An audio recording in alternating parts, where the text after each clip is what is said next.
ನನ್ನ ಜನರು ಪ್ರತಿನಿತ್ಯ ಕಾರ್ಯಗಳನ್ನ ಮಾಡ್ತಾ ಇರಬೇಕು. ಹಲ್ಲೆಲೂಯಾ. ನನ್ನ ಜನರು ಪ್ರತಿದಿನ ಒಂದು ಕಾರ್ಯಗಳಲ್ಲಿ ಅವರು ತೊಡಗ್ತಾ ಇರಬೇಕು. ಅದು ದೇವರ ಒಂದು ಕಾರ್ಯ. ಒಂದು ವಾಕ್ಯವನ್ನ ಧ್ಯಾನಿಸೋಣ ಪ್ರಿಯರೇ. ಜ್ಞಾನೋಕ್ತಿ ಪುಸ್ತಕ 21ನೇ ಅಧ್ಯಾಯ ಅದರ 5ನೇ ವಾಕ್ಯ ಹೀಗೆ ಹೇಳ್ತದೆ. ನನ್ನ ಇವತ್ತಿನ ಶಿರಸ್ಸಿಕೆ ಹೇಗಿದೆ? ಶ್ರಮಶೀಲರು ಅಂದ್ರೆ ಶ್ರಮೆ ಪಡುವವರು ತಮ್ಮ ಯತ್ನಗಳಿಂದ ಅಂದ್ರೆ ತಮ್ಮ ಕೆಲಸಗಳಿಂದಲೇ ಅವರು ಸಮೃದ್ಧಿಯನ್ನ ಹೊಂದುವರು. ಹಲ್ಲೆಲೂಯಾ. ಕೆಲಸ ಮಾಡುವವರು, ಪ್ರಯಾಸ ಪಡುವವರು ತಮ್ಮ ಕೆಲಸದ ನಿಮಿತ್ತವೇ ಅವರು ಅಭಿವೃದ್ಧಿಯನ್ನ ಅವರು ಪಡುವವರಾಗಿದ್ದಾರೆ. ಇದ್ದೀರಾ? ನೀವು ಕೆಲಸ ಮಾಡ್ತಾ ಇದ್ರೆ ದೇವರಿಗೆ ಒಂದು ಸ್ತೋತ್ರ ಹೇಳ್ರಿ. ಅದರಿಂದಲೇ ದೇವರು ನಿಮ್ಮನ್ನು ಆಶೀರ್ವದಿಸ್ತಾನೆ. ನೀವು ಯಾವ ಕೆಲಸದಲ್ಲಿ ಯಾವುದರಿಂದ ನೀವು ಹೋಗ್ತಾ ಇದ್ರೋ ಅದರಿಂದಲೇ ದೇವರು ಆಶೀರ್ವದಿಸ್ತಾನೆ. ಆದ್ರೆ ಆ ಕೆಲಸ ದೇವರಿಗೆ ಮಹಿಮೆ ತರುವ ಕೆಲಸವಾಗಿರಬೇಕು. ದೇವರ ನಾಮಕ್ಕೆ ಸ್ತೋತ್ರ. ಓದ್ತೀರಾ? ಶ್ರಮಶೀಲರಿಗೆ ತಮ್ಮ ಯತ್ನಗಳಿಂದ ಸಮೃದ್ಧಿ, ಆತುರ ಪಡುವವರಿಗೆಲ್ಲ ಕೊರತೆಯೇ. ಹಲ್ಲೆಲೂಯಾ. ಯಾರು ಶ್ರಮೆ ಪಡ್ತಾ ಇದ್ದಾರೋ, ಕಷ್ಟ ಪಡ್ತಾ ಇದ್ದಾರೋ, ಪ್ರಯಾಸ ಪಡ್ತಾ ಇದ್ದಾರೋ, ಯಾರೆಲ್ಲ ತಮ್ಮ ಕೈಗಳನ್ನ ಕೆಲಸಕ್ಕಾಗಿ ಒಪ್ಪಿಸಿಕೊಡ್ತಾ ಇದ್ರು. ಒಂದು ಗಾದೆ ಮಾತಿದೆ, ಕೈ ಕೆಸರಾದರೆ. ಹಲ್ಲೆಲೂಯಾ. ಯಾವಾಗ ಕೈಗಳು ದುಡಿಯೋದಕ್ಕೆ ಹೋಗುತ್ತೋ ಅದಕ್ಕೆ ನಿನ್ನ ಬಾಯಿಗೆ ಒಂದು ರುಚಿಯ ಒಂದು ಪದಾರ್ಥಗಳನ್ನ ತಂದು ಕೊಡ್ತವೆ. ಹಲ್ಲೆಲೂಯಾ. ನಾವು ದುಡಿಯೋದಿಲ್ಲ, ನಾವು ಏನು ಮಾಡೋದಿಲ್ಲ ಅಂತಂದ್ರೆ ಬೈಬಲ್ ಹೇಳ್ತದೆ, ಆತುರ ಪಡುತ್ತಿರುವಂತ ಪ್ರತಿಯೊಬ್ಬ ವ್ಯಕ್ತಿ ಅವನು ಕೊರತೆಯನ್ನು ಅನುಭವಿಸ್ತಾನೆ. ಅವನಿಗೆ ಕೊರತೆಯು ಬೆನ್ನತ್ತುತ್ತೆ. ಹಲ್ಲೆಲೂಯಾ. ನೀನು ಸಮೃದ್ಧಿಯಾಗಬೇಕಾ? ನೀನ್ ಬೆಳಿಬೇಕಾ? ಆತ್ಮಿಕವಾಗಿ ಬೆಳಿಬೇಕು. ಈ ಲೋಕದಲ್ಲಿ ಆರ್ಥಿಕವಾಗಿ ಬೆಳಿಬೇಕು, ಶಾರೀರಿಕವಾಗಿ ನೀನು ಆಕ್ಟಿವ್ ಇರಬೇಕು, ಅಥವಾ ಎಲ್ಲಾ ವರ್ಗದಲ್ಲಿ ನಾನು ಕರ್ತನ ಭಯಭಕ್ತಿಯಲ್ಲಿ ಜೀವಿಸಿ ನಾನು ಉನ್ನತ ಮಟ್ಟಕ್ಕೆ ಹೋಗ್ಬೇಕಂತ ಆಸೆ ನನಗಿದ್ರೆ ಮೊದಲು ನೀನು ಪ್ರಯಾಸ ಪಡೆಯೋದನ್ನು ಕಲಿಬೇಕು. ಮೊದಲು ನೀನು ಕೆಲಸ ಮಾಡೋದನ್ನು ಕಲಿಬೇಕು. ದುಡಿತವನ್ನ ನಿನಗೆ ಬಹಳ ಮುಖ್ಯ, ದುಡಿಬೇಕು. ಹಲ್ಲೆಲೂಯಾ. ಇದು ದೇವರ ನಮ್ಮಿಂದ ಎದುರು ನೋಡ್ತಿರುವಂತದ್ದು. ಇದು ದೇವರು ನಮ್ಮಿಂದ ಎದುರು ನೋಡ್ತಾ ಇದ್ದಾನೆ. ಹಲ್ಲೆಲೂಯಾ. ನೋಡಿ, ಶ್ರಮಶೀಲರಿಗೆ ತಮ್ಮ ಯತ್ನಗಳಿಂದ ಸಮೃದ್ಧಿ, ಆತುರ ಪಡುವವರಿಗೆಲ್ಲ ಕೊರತೆಯೇ. ರಾತ್ರಿನೇ ಎಲ್ಲ ಸ್ಟೇಟಸ್ಸೇ ಚೇಂಜ್ ಆಗ್ಬಿಡ್ಬೇಕು. ಆತುರ ಪಡುವುದು ನಷ್ಟಕ್ಕೆ ನಮ್ಮನ್ನ ಒಳಪಡಿಸ್ತದೆ. ಹಲ್ಲೆಲೂಯಾ. ಇನ್ನೊಂದು ಗಾದೆ ಇದೆ, ತಾಳಿದವನು ತಾಳ್ಮೆನೇ ಇಲ್ಲ ಅಂತಂದ್ರೆ ಬಹಳೋದೆಲ್ಲಿ. ಇವತ್ತು ತಾಳ್ಮೆ ಇಲ್ಲ, ತಕ್ಷಣ ಸಿಕ್ಕಿಬಿಡ್ಬೇಕು, ತಕ್ಷಣ ಬೆಳೆದು ಬಿಡ್ಬೇಕು. ಅದಕ್ಕೆ ನಾನು ಹೇಳ್ತೇನೆ, ತಕ್ಷಣ ಹೋಗ್ಬಿಡ್ತೀನಿ. ಹಲ್ಲೆಲೂಯಾ. ಯಾವುದು ತಕ್ಷಣವಾಗಿ ಬರುತ್ತೋ ಅದು ತಕ್ಷಣನೇ ಖಾಲಿಯಾಗತ್ತೆ. ಹಲ್ಲೆಲೂಯಾ. ಪ್ರಯಾಸ ಇಲ್ಲದಿದ್ರೆ ಆ ದುಡಿಮೆಗೆ ಅರ್ಥ ಇಲ್ಲ. ಹಲ್ಲೆಲೂಯಾ. ಹಲ್ಲೆಲೂಯಾ. ಪ್ರೀತಿಯ ದೇವಜನರೇ, ಕರ್ತನ ಸಮ್ಮುಖದಲ್ಲಿ ನಾನಿವತ್ತು ಕೆಲವು ವಿಷಯಗಳನ್ನ ನಿಮ್ ಜೊತೆ ನಾನು ಹಂಚ್ಕೊಳ್ಳೋದಕ್ಕೆ ಆಸೆ ಪಡ್ತೇನೆ. ಒಂದು ವೇಳೆ ನಿಮಗೆ ನೋಟ್ ಇರೋದಾದ್ರೆ ಬರ್ಕೊಳ್ರಿ. ನನ್ನ ಆತ್ಮಿಕ ಜೀವಿತಕ್ಕೆ ಇದು ಬಹಳ ಮುಖ್ಯ. ಇವತ್ತು ಜನ ಏನ್ ಅನ್ಕೊಂಡಿದ್ದಾರೆ ಗೊತ್ತಾ? ನಮ್ಗೆ ಸ್ವಲ್ಪ ಏನೋ ಒಂದು ಆಗ್ಬಿಟ್ರೆ ಇಲ್ಲ. ಆತ್ಮಿಕವಾಗಿ ಹೆಂಗ್ ಅಭಿವೃದ್ಧಿ ಹೊಂದಿದೆಯೋ ಲೌಕಿಕದಲ್ಲಿಯೂ ದೇವರು ನಿನ್ನನ್ನು ಅಭಿವೃದ್ಧಿ ಪಡಿಸ್ತಾನೆ. ಹಲ್ಲೆಲೂಯಾ. ದೇವರು ಎಲ್ಲಾ ವರ್ಗದಲ್ಲಿ ದೇವರು ನಿನಗೆ ಒಂದು ಉನ್ನತ ಮಟ್ಟದಲ್ಲಿ ನಡೆಸ್ತಾನೆ. ಯಾವಾಗ ನೀನು ಪ್ರಯಾಸ ಪಡುವ ವ್ಯಕ್ತಿ ಆಗಿರ್ಬೇಕು. ಆತ್ಮಿಕವಾಗಿ ಬೆಳಿಬೇಕಾ? ಹಾಗಾದ್ರೆ ಅದಕ್ಕೂ ಒಂದು ಪ್ರಯಾಸ ಇದೆ. ಪ್ರಾರ್ಥನೆ ಮಾಡ್ಬೇಕು, ಉಪವಾಸ ಮಾಡ್ಬೇಕು, ದೇವರ ವಾಕ್ಯ ದಾನ ಮಾಡ್ಬೇಕು. ಅವಾಗ ಮಾತ್ರ ನೀನು ಆತ್ಮಿಕವಾಗಿ ಬೆಳೆಯೋದಕ್ಕೆ ಸಾಧ್ಯ. ಹಾಗಾದ್ರೆ ಲೋಕದ ರೀತಿಯಲ್ಲಿ ಶ್ರೀಮಂತನಾಗ್ಬೇಕಾ? ಹಾಗಾದ್ರೆ ಬೇಗ ಎದ್ದೇಳಬೇಕು, ದುಡಿಯೋದಕ್ಕೆ ಹೋಗ್ಬೇಕು, ಕೆಲಸ ಮಾಡ್ಬೇಕು, ಬರುವ ಸಂಪಾದನೆಯನ್ನ ಚೆನ್ನಾಗಿ ಇಟ್ಕೋಬೇಕು, ಕೂಡಿಸಿಡ್ಬೇಕು. ಎಲ್ಲಾ ಕೂಡಿಸಿಟ್ಟ ಮೇಲೆ ಆ ಗಂಟು ದೊಡ್ಡದಾಗ್ತಾ ಹೋದಾಗ ನಿನ್ನ ಕೂಡ ಅಭಿವೃದ್ಧಿ ಆಗ್ತಾ ಹೋಗ್ತದೆ. ಹಲ್ಲೆಲೂಯಾ. ದಿನ ನಮ್ಮ ಜೇಬಲ್ಲಿ ಲಕ್ಷಾನುಗಟ್ಲೆ ಓಡಾಡ್ತಾ ಇದೆ. ಲಕ್ಷಗಟ್ಲೆ ಕೊಡ್ತೀನಿ, ಲಕ್ಷಗಟ್ಲೆ ತಗೋತೀನಿ. ಅದರಿಂದ ನಿನಗೇನು ಪ್ರಯೋಜನ ಆಗ್ತಾ ಇದೆ? ಅದರಿಂದ ನಿನಗೇನಾದ್ರೂ ಲಾಭವಾಗ್ತಾ ಇದೆಯಾ? ಹಲ್ಲೆಲೂಯಾ. ಬರ್ತಿರುವಂತಹ ಹಣವನ್ನ ನೀನು ಚೆನ್ನಾಗಿ ಇಟ್ಕೊಳ್ತಾ ಇದ್ದೀಯ, ಬಳಸ್ತಾ ಇದೀಯಾ? ಯಾವ ಕೆಲಸಕ್ಕೆ ನೀನು ಅದನ್ನ ಬಳಸ್ಬೇಕಂತ ನಿನಗೆ ಗೊತ್ತಿದೆಯಾ? ಅದರ ತಿಳುವಳಿಕೆ ಏನಾದ್ರೂ ಇದೆಯಾ ನಿನಗೆ? ಏನೋ ಒಂದು ಬಂದ್ಬಿಡ್ತು, ಏನೋ ಒಂದು ತಗೊಂಡ್ಬಿಟ್ಟೆ. ಕೆಲವರಿದ್ದಾರೆ ತಂದೆ ತಾಯಿ ಮೇಲೆ ಹಾಕೊಂಡು ಕೂತಿರ್ತಾರೆ, ದರಿದ್ರರು. ಹಲ್ಲೆಲೂಯ. ನಾನಲ್ಲ, ವಾಕ್ಯ ಹೇಳ್ತದೆ. ಇನ್ನೊಬ್ಬರ ಮೇಲೆ ನಾವು ಆತುಕೊಂಡು ಕೂತ್ಕೊಳ್ಳೋದಲ್ಲ. ದೇವರು ನಿನಗೆ ಬಲ ಕೊಟ್ಟಿದ್ದಾನೆ, ದೇವರು ನಿನಗೆ ಜ್ಞಾನ ಕೊಟ್ಟಿದ್ದಾನೆ. ನಿನ್ನ ಪ್ರಯಾಸದಲ್ಲೇ ದೇವರು ನಿನಗೆ ಆಶೀರ್ವದಿಸ್ತಾನೆ. ನೀನು ಮಾಡುವ ಕೆಲಸದಲ್ಲೇ ನಿನಗೆ ಅಭಿವೃದ್ಧಿ ಇದೆ. ನೀನು ಮಾಡುವಂತ ವಿಚಾರಗಳಲ್ಲೇ ನಿನಗೆ ಒಂದು ಮಾರ್ಗ ಇದೆ. ಆದ್ರೆ ಆತುರ ಪಡಬೇಡ. ಏನೋ ಒಂದು ಮಾಡ್ಬಿಡ್ತೇನೆ ಅಂತ ಹೇಳ್ಬೇಡ, ಮೇಲಿಂದ ಬಿದ್ದು ಹೋಗ್ಬಿಡ್ತೀಯ. ಅವಾಗ ಸೊಂಟನೋ ಕೈ ಕಾಲ ಮುರ್ಕೊಂಡು ಬಿದ್ದಿರ್ಬೇಕಾಗತ್ತೆ. ಹಲ್ಲೆಲೂಯ. ದೇವರು ನಮಗೆ ಜ್ಞಾನ ಕೊಟ್ಟಿದ್ದಾನೆ, ಚೆನ್ನಾಗಿ ಅದನ್ನು ಉಪಯೋಗಿಸಿಕೊಳ್ಬೇಕು. ಕೆಲವರಿಗೆ ಕೆಲಸ ಮಾಡೋದಕ್ಕೆ ಬೇಸರಿಕೆ, ಕೆಲವರಿಗೆ ಪ್ರಾರ್ಥನೆ ಮಾಡೋದಕ್ಕೆ ಬೇಸರಿಕೆ, ಕೆಲವರಿಗೆ ವಾಕ್ಯ ಓದೋದಕ್ಕೆ ಬೇಸರಿಕೆ, ಇನ್ನು ಕೆಲವರಿಗೆ ಏನೇನೋ ಕೆಲಸ ಮಾಡೋದಕ್ಕೆ ಬೇಸರಿಕೆ, ಇನ್ನು ಕೆಲವರಿದ್ದಾರೆ ಇವರು ತೀರಾ ದರಿದ್ರರು, ಊಟ ಮಾಡೋಕ್ಕೂ ಬೇಸರಿಕೆ. ಇವರಿಗೆ ಊಟ ಮಾಡೋಕ್ಕೂ ಬೇಸರಿಕೆಯಿಂದ ಊಟ. ದೇವರಿಗೆ ಸ್ತೋತ್ರವಾಗಲಿ. ಜ್ಞಾನೋಕ್ತಿ 28ನೇ ಅಧ್ಯಾಯಕ್ಕೆ ಸತ್ಯವೇದ ತಿರುಗಿಸ್ಕೊಳ್ಳೋಣ. 28ನೇ ಅಧ್ಯಾಯ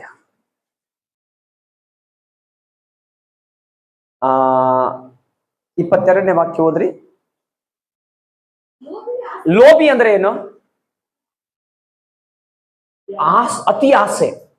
ಇನ್ನೊಂದು ಗಾದೆ ಇದೆ, ಅತಿ ಆಸೆ ಗತಿಗೆಡಿಸಿತು ಅಂತ. ಹಲ್ಲೆಲೂಯ. ಲೋಭಿಯು ಯಾವಾಗಲೂ ನನ್ನನ್ನು ನಾನೇ ತುಂಬಿಕೊಂಡು ಬಿಡ್ಬೇಕು, ಎಲ್ಲ ನನಗೆ ಬಂದು ಬಿಡ್ಬೇಕು, ಎಲ್ಲ ನನಗೆ ಬಂದು ಬಿಡ್ಬೇಕು. ಹಲ್ಲೆಲೂಯ. ಅದ್ರಾಗಿ 1 ರೂಪಾಯಿನೂ ತಿನ್ನಲ್ಲ ಇವ್, ಹಂಗ ಹೋಗ್ಬಿಡ್ತಾವ. ಅತಿ ಆಸೆ, ಬಹಳ ಆಸೆ ಬಿಡುಕರಂತಾರ ನೋಡ್ರಿ ಹಂಗೆ. ಲೋಭಿಯು ಆಸ್ತಿಯನ್ನ ಗಳಿಸಲು ಆತುರ ಪಡುವನು. ಏನಂತೆ? ಆಸ್ತಿ ಗಳಿಸ್ಬೇಕು, ನಾನು ಏನೇನೋ ಮಾಡ್ಬೇಕು ಅಂತ ಆತುರ ಪಡ್ತಾನಂತೆ. ಇವನು ಲೋಭಿ. ಇವನಿಗೆ ಗೊತ್ತಿಲ್ಲ ಇವನ್ ಹೆಂಗ ಆಸೆಗೊಳಗೆ ಹೋಗ್ತಾನೋ, ಇವನ್ಗೆಲ್ಲ ಭಂಡಾರ ಖಾಲಿ ಆಗ್ತಾ ಇರ್ತದೆ. ಇವನೇನೆಲ್ಲ ಯಾವ್ದನ್ನ ನಂಬಿ ಇಟ್ಕೊಂಡಿದ್ದಾನಲ್ಲ ಅದೆಲ್ಲ ಖಾಲಿ ಆಗ್ತಾ ಇರ್ತದೆ. ಅದೇ ಬೈಬಲ್ ಹೇಳ್ತದೆ, ಏನದು ಆತುರ ಪಡುವನು ಮತ್ತು ತನಗೆ ಕೊರತೆಯಾಗುವುದೆಂದು ಅವನು ಅರಿಯನು. ಅವನಿಗೆ ಕೊರತೆ ಆಗ್ತದೆ, ಕಡಿಮೆ ಆಗ್ತಾ ಇದೆ, ಖಾಲಿ ಆಗ್ತಾ ಇದೆ, ಬಿದ್ದೋಗ್ತಾ ಇದ್ದಾನೆ, ಆತ್ಮಿಕದಲ್ಲಿ ವೀಕ್ ಆಗ್ತಾ ಇದ್ದಾನೆ, ಎಲ್ಲದರಲ್ಲಿ ಕೀಳುಮಟ್ಟಕ್ಕೆ ಹೋಗ್ತಾ ಇದ್ದಾನೆ ಅಂತ ಹೇಳಿ ಇವರಿಗೆ ಗೊತ್ತೇ ಆಗೋದಿಲ್ಲ. ಅರಿವು ಇಲ್ದಂಗೆ ಓಡ್ತಾನೆ ಇರ್ತಾರೆ. ಇವರಿಗೆ ಒಂದೇ ಗೊತ್ತು, ಆಸ್ತಿ ಆಸ್ತಿ ಆಸ್ತಿ. ಹಲ್ಲೆಲೂಯ. ಕೊನೆಯಲ್ಲಿ ಇವನು ಆಸ್ತಿ ಪಂಜರವಾಗಿರ್ತಾನೆ. ಆಸ್ತಿ ಪಂಜರ ಗೊತ್ತಿಲ್ಲ ಅಂದ್ರೆ ಏನು? ಆಸ್ತಿ ಪಂಜರ ಅಂದ್ರೆ ಏನು? ಈಗೆಲ್ಲ ಹೋಗಿರ್ತದೆ, ಎಲು ಮಾತ್ರ ಉಳಿದಿರ್ತದೆ. ಎಲ್ಲ ಮಾಂಸ ಎಲ್ಲ ಹೋಗಿರ್ತದೆ, ಎಲು ಮಾತ್ರ ಅದಕ್ಕೆ ಆಸ್ತಿ ಪಂಜರ. ಅದೇ ನಿಮ್ಮ ಆಸ್ತಿ, ಕೊನೆಯಲ್ಲಿ ಅದೇ ಆಸ್ತಿ.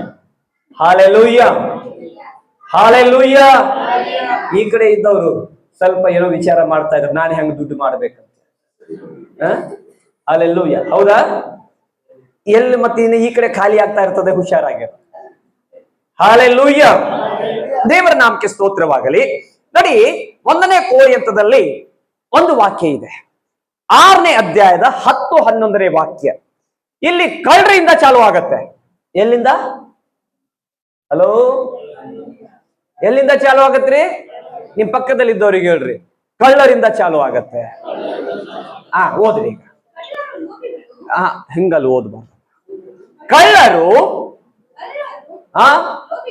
ಲೋಭಿಗಳು, ಕುಡುಕರು, ಬೈಯುವವರು, ಕಸಗೊಳ್ಳುವವರು,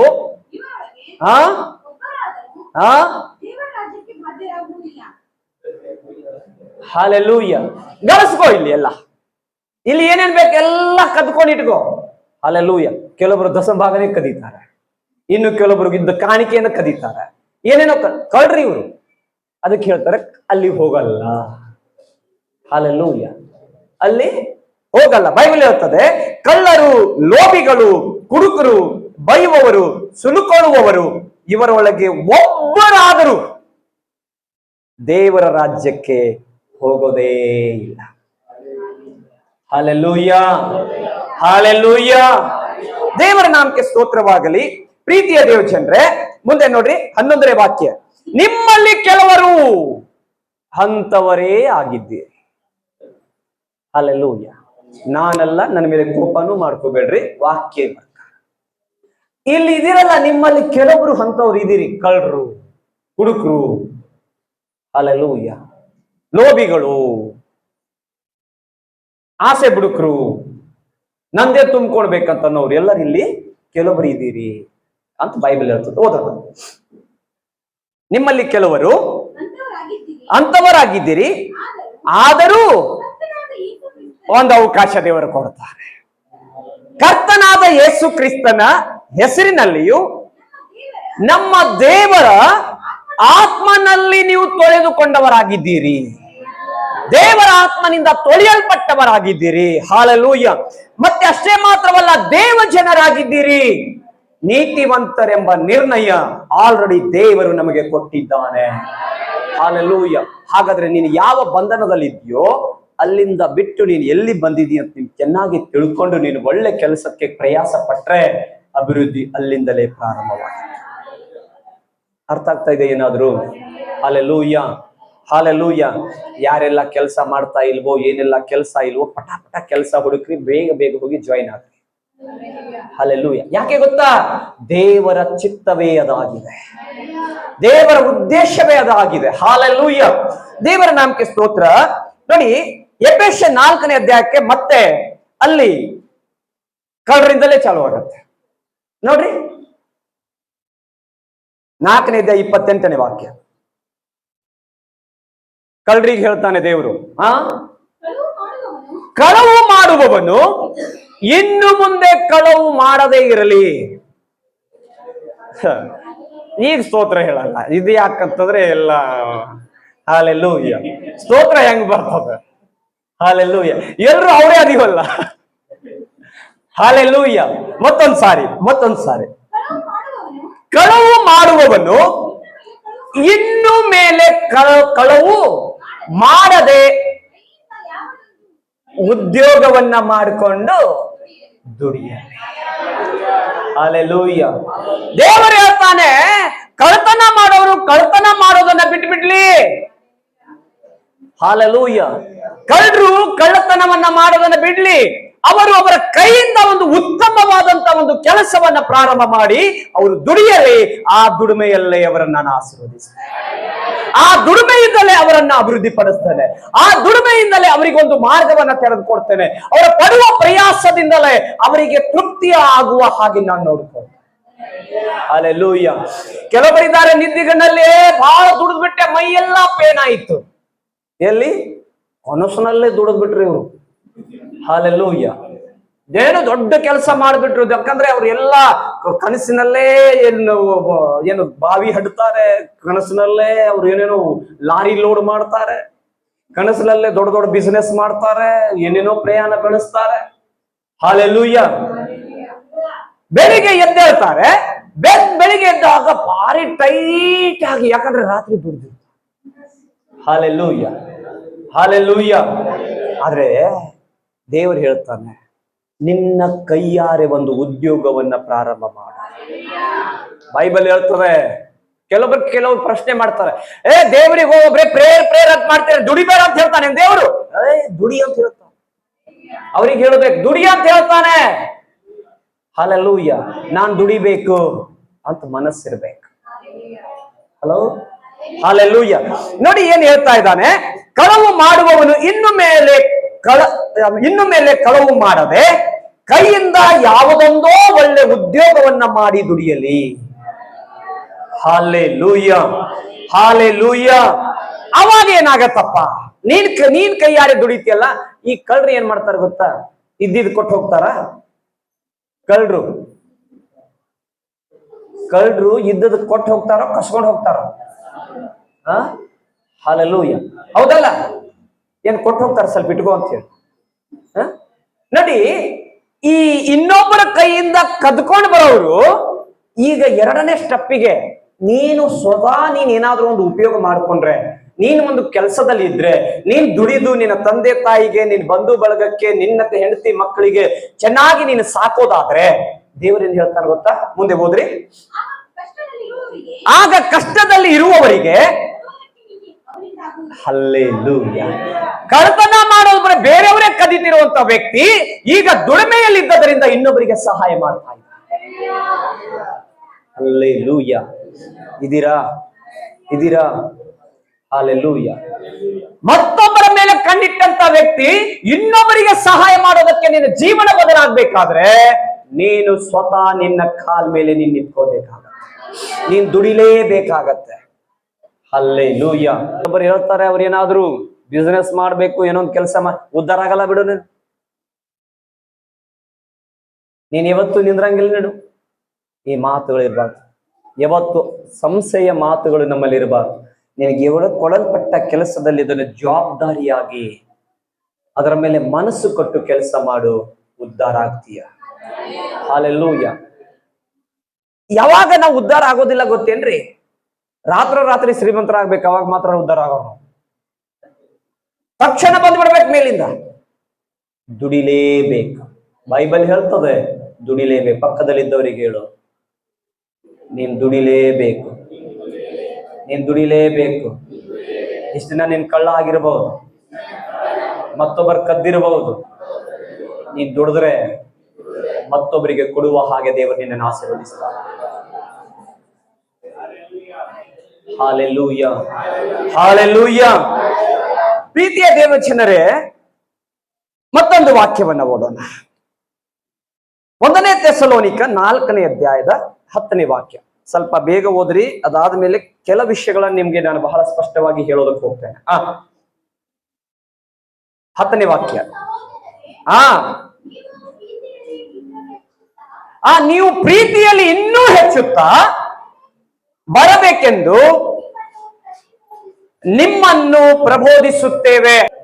ಮತ್ತೊಬ್ಬರ ಕೆಲಸ ಮಾಡುವಾಗ ಅಲ್ಲಿ ತಲೆ ಹಾಕಕ್ ಹೋಗ್ಬಾರ್ದು. ನಮ್ ಕೆಲಸ ಏನ್ ಗೊತ್ತಾ? ಬರೀ ಮತ್ತೊಬ್ಬರ ಕೆಲಸದಲ್ಲಿ ತಲೆ ಹಾಕೋದು. ಮಾಡುವುದೂ ಇಲ್ಲ. ನೈ ಖಾವುಂಗ ನೈ ಖಾನೇ ದೂಂಗ. ನಾನು ತಿನ್ನಲ್ಲ, ತಿನ್ನವರಿಗೂ ಬಿಡಲ್ಲ. ಇವ್ರು ಯಾರು? ಮತ್ತೊಬ್ಬರ ಕೆಲಸದಲ್ಲಿ ಕೈ ಸುಮ್ಮನೆ ತಲೆ ಹಾಕೋದು. ಹೋಗಿ, ಅದಕ್ಕೂ ನಿನಗೂ ನಮ್ಗೆ ಸಂಬಂಧನೇ ಇಲ್ಲ. ಅವ್ರ ಕೆಲಸಕ್ಕೂ ನನ್ಗೆ ಸಂಬಂಧ ಇಲ್ಲ, ಆದ್ರೂ ನರಬಾರಕ್ ಹೋಗ್ಬಿಡು. Hallelujah, hallelujah. ಪ್ರೀತಿಯ ದೇವಜನರೇ, ವಾಕ್ಯ ಹೇಳ್ತದೆ, ದೇವರ ಆಜ್ಞೆದ ಪ್ರಕಾರ, ದೇವರು ನಿನಗೆ ಆಜ್ಞೆ ಕೊಟ್ಟಂತ ಪ್ರಕಾರ ನೀನು ಚೆನ್ನಾಗಿ ದೇವರಲ್ಲಿ ಭಯಭಕ್ತಿಯಿಂದ ಬೆಳೆಯೋದಕ್ಕೆ ಪ್ರಯತ್ನ ಪಡೆ, ಹೊರತು ಇನ್ನೊಬ್ಬರ ವಿಷಯದಲ್ಲಿ ತಲೆ ಹಾಕಬಾರದು. ಹಾಲೆಲೂಯ. ಇನ್ನೊಬ್ಬರ ವಿಷಯದಲ್ಲಿ ತಲೆ ಹಾಕೋದು ಹೋಗಬಾರ್ದು. ಯಾವ ವಿಷಯದಲ್ಲಿ? ಯಾವತ್ತಾದ್ರೂ ಯಾರಾದ್ರೂ ಲಾಸ್ ಆಗ್ಬಿಟ್ಟಿದ್ದಾರೆ ಅಂತ ಹೇಳಿ, ಇಲ್ಲ ನಾನು ಅದೀನಿ ಅಂತ ಹೇಳಿ ಒಂದು 10,000 ರೂಪಾಯಿ ಕೊಟ್ಟು, ಇಲ್ಲ ಅವತ್ತಲ್ಲ, ಅವನ್ ಬೆಳದ ಮೇಲೆ ಹೋಗೋದಲ್ಲಿ ಪಾರ್ಟಿ ಕೇಳಕ್. ಅವನ ಕೈಯಾಗ ಸ್ವಲ್ಪ ರೊಕ್ಕ ಇರೋದ್ರಿಂದ ಹೋಗೋದಲ್ಲಿ ಪಾರ್ಟಿ ಕೇಳೋದಕ್ಕೆ. ಇವತ್ತೇನಿಲ್ಲ ಪಾರ್ಟಿ ಅಂತ ಹೇಳಿ, ಆಮೇಲೆ ನೀನು ಪಾರ್ಟಿ ಪೆನ್ಸಿಲ್ ಹಿಡಿಸ್ಕೊಂಡು ಆ ಜೇಲಲ್ಲಿ ಒಂದ್ ಕಡೆ ಹಿಂಗ್ ಹಿಡ್ಕೊಂಡು ನಿಂದಿರ್ಬೇಕು. ಹಂಗ್ ಮಾಡ್ತಾರೆ. ಪ್ರೀತಿಯ ದೇವಚಂದ್ರ, ಇನ್ನೊಬ್ಬರ ವಿಷಯದಲ್ಲಿ ನಿನಗೆ ಬೇಕಾಗಿಲ್ಲ. ನೀನೇನ್ ಮಾಡ್ಬೇಕನ್ನೋದನ್ನ ಮೊದಲು ತೀರ್ಮಾನ ತಗೋ. ನೀನ್ ಹೆಂಗ್ ದುಡಿಬೇಕನ್ನೋದನ್ನ ತೀರ್ಮಾನ ತಗೋ. ಹಾಲೆಲೂಯ. ಯಾವ ವಿಷಯದಲ್ಲಿ ನಿನಗೆ ಇಷ್ಟ ಇದೆಯೋ ಇಲ್ವೋ, ಕಷ್ಟ ಆಗತ್ತೋ, ನೋ ಆಗತ್ತೋ, ಸಂಕಟ ಆಗತ್ತೋ, ಅದು ಬೇಕಾಗಿಲ್ಲ. ಆದ್ರೆ ದೇವರು ಹೇಳ್ತಾನೆ, ಮಗನೇ ನೀನ್ ದುಡಿಲೇಬೇಕು. ಹಾಲೆಲೂಯ. ದೇವರು ಹೇಳ್ತಾನೆ, ಮಗಳೇ ನೀನ್ ದುಡಿಲೇಬೇಕು. ಅರ್ಥ ಆಗ್ತಾ ಇದೆಯಾ? ದುಡಿಮೆ ಅನ್ನುವಂಥದ್ದು ದೇವರ ಕೊಟ್ಟ ಒಂದು ಜವಾಬ್ದಾರಿ. ಹಾಲೆಲೂಯ. ಆದಾಮನು ಯಾವತ್ತು ಪಾಪ ಮಾಡಿದನೋ, ಅವಳು ಯಾವತ್ತು ಪಾಪ ಮಾಡಿದ್ರು, ದೇವರು ಹೇಳಿದ್ದೇನು? ಅದಕ್ಕಿಂತ ಮುಂಚೆ ಇತ್ತು. ಆಗ್ಲೇ ಚಿನ್ನು ಹೇಳಿದಂತ ಮಾತು ಏನು ಗೊತ್ತಾ? ಎಲ್ಲರ ಮೇಲೆ ನೀನು ದೊರೆತನ ಮಾಡು. ಹಾಲೆಲೂಯ. ದೊರೆತನದಲ್ಲಿ ಇತ್ತು. ಇವನೊಬ್ಬ ನಾಯಕನಾಗಿದ್ದ, ಲೀಡರ್ ಆಗಿದ್ದ.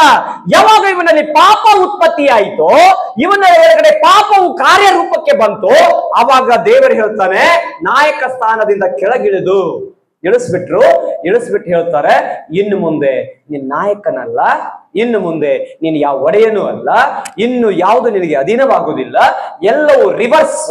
ಯಾವಾಗ ನಾನಾಗಲೇ ಹೇಳ್ತಾ ಇದ್ದೆ ಸಂಡೇ ಸ್ಕೂಲಲ್ಲಿ, ಈ ಆದಾಮ ಸಿಂಹದ ಮೇಲೆ ತಲೆ ಇಟ್ಟುಕೊಂಡು ಮಲಗ್ತಿದ್ದ. ಯಾವಾಗ? ಪಾಪ ಮಾಡೋಕ್ಕಿಂತ ಮುಂಚೆ. ಯಾವಾಗ ಪಾಪ ಮಾಡ್ಬಿಟ್ನೋ, ಸಿಂಹನೇ ಇವನಿಗೆ ಓಡಿಸೋಣಕ್ಕೂ ಚಾಲು ಮಾಡ್ತು, ತಿನ್ನಕ್. ಅದಕ್ಕೆ ಬೈಬಲ್ ವಾಕ್ಯ ಹೇಳ್ತದೆ, ಗರ್ಜಿಸುವ ಸಿಂಹದ ಹಾಗೆ ವೈರಿ ನಿನ್ನನ್ನ ಹೊಂಚು ಹಾಕ್ತಾ ಇದ್ದಾನೆ. Hallelujah, hallelujah. ಓದ್ತೀರಾ? ಕಂಟಿನ್ಯೂ ಮಾಡ್ತೀರಾ? ಸುಮ್ಮಗಿದ್ದು ಸ್ವಂತ ಕಾರ್ಯವನ್ನೇ ನಡೆಸಿಕೊಂಡು ಕೈಯಾರೆ ಕೆಲಸ ಮಾಡೋದಾದ್ರೆ ನಿನಗೆ ಮರ್ಯಾದೆ ಇದೆ ಅಂತ ಬೈಬಲ್ ಹೇಳುತ್ತೆ. ಹಲ್ಲೆಲೂಯಾ. ಅವನು ಮರ್ಯಾದೆನೇ ಕೊಡಂಗಿಲ್ಲ. ಯಾಕಂದ್ರೆ ಮರ್ಯಾದೆ ಇರೋ ಕೆಲಸ ನಮ್ಮಲ್ಲಿ ಇಲ್ಲ. ಬೈಬಲ್ ಹೇಳ್ತದೆ ನೋಡಿ, ಅವರು ನಡೆಸಿಕೊಂಡು ಕೈಯಾರೆ ಕೆಲಸ ಮಾಡುವುದೇ ಅವರಿಗೆ ಮಾನವೆಂದೆನಿಸಿರಿ. Hallelujah, hallelujah. ಕೈಯಾರೆ ದುಡಿಲೇಬೇಕು. ನಾವೇನ್ ಮಾಡ್ಬೇಕು? ದುಡಿಲೇಬೇಕು. ಪಕ್ಕದಲ್ಲಿದ್ದವರಿಗೆ ಹೇಳ್ರಿ, ನಾನು ದುಡಿಲೇಬೇಕು, ನೀನು ದುಡಿಲೇಬೇಕು. Hallelujah, hallelujah.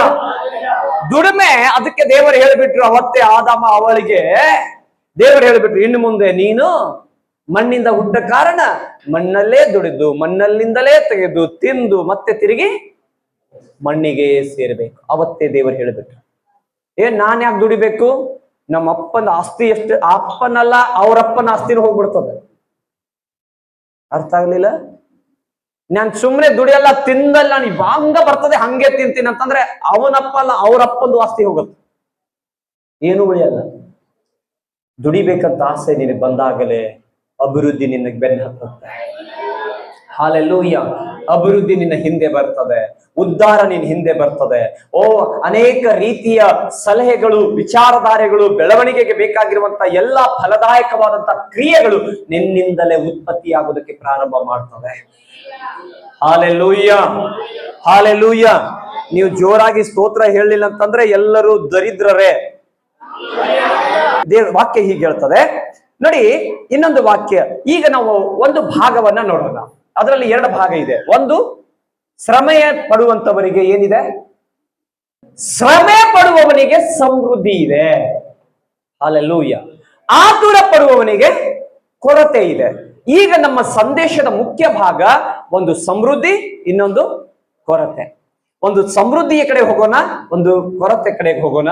ಈ 2 ವಿಷಯ ಮಾತಾಡಿ ನಾನು ಇವತ್ತಿನ ಸಂದೇಶವನ್ನ ಮುಗಿಸ್ತೇನೆ. ಹಲ್ಲೆಲೂಯಾ.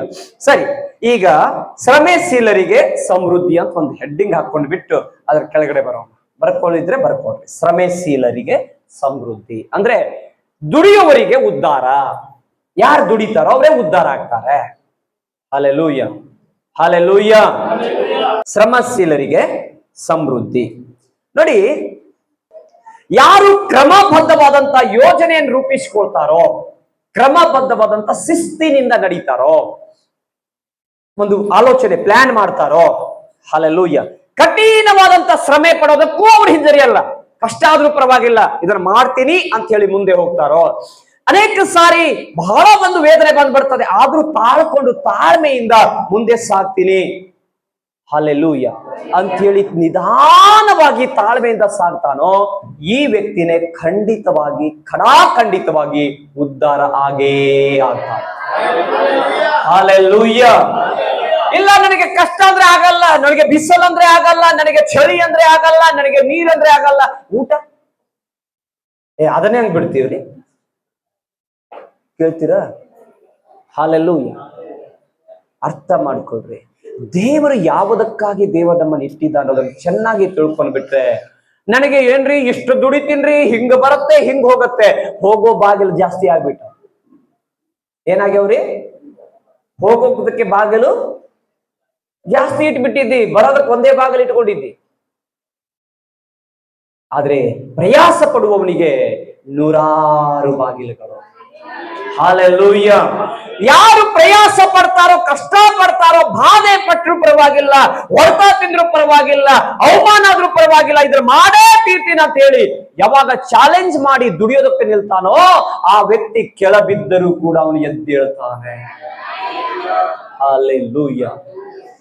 ಓಕೆ, ಜ್ಞಾನೋಕ್ತಿ 10ನೇ ಅಧ್ಯಾಯ 4ನೇ ವಾಕ್ಯ.